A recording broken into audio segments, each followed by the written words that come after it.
Hi everyone and welcome to this week's Monday Memo. Now we've a saying in finance that cash is king, and we've all heard stories of many profitable businesses with great growth potential that ultimately went bankrupt because they didn't have enough cash at the bank.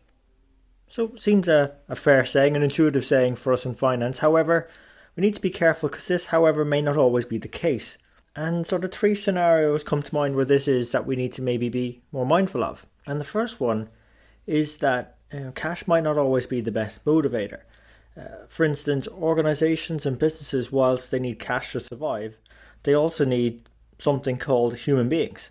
And these people, human beings, they have various needs, safety, security, food, shelter, and so on. But they also have some higher order needs such as belonging, the need for recognition, and self-actualization.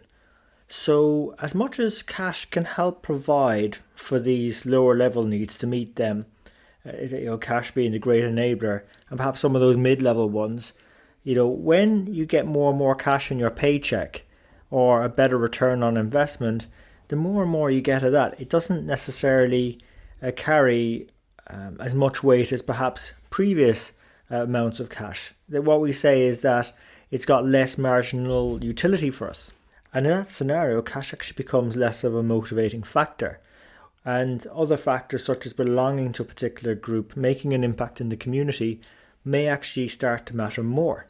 And that's perhaps an explanation why some massive titans of industry and even some people who've felt that they've got a fairly good level of success, you find them giving an awful lot more and involving themselves in more philanthropic type initiatives.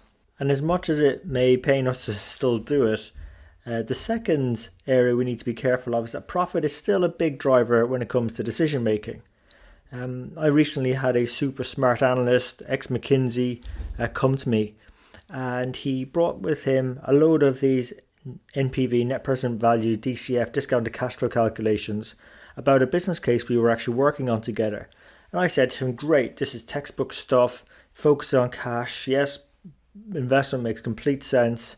However, I was explaining to him, in business, as is the case with owners or shareholders or even management, they still tend to base a lot of their decision making and understanding around things like a surplus or profit or the impact on share price, as opposed to more cash type metrics.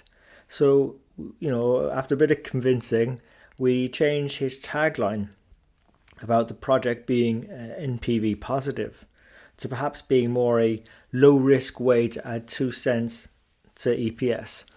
And when the business case went forward for approval, was approved as a no-brainer.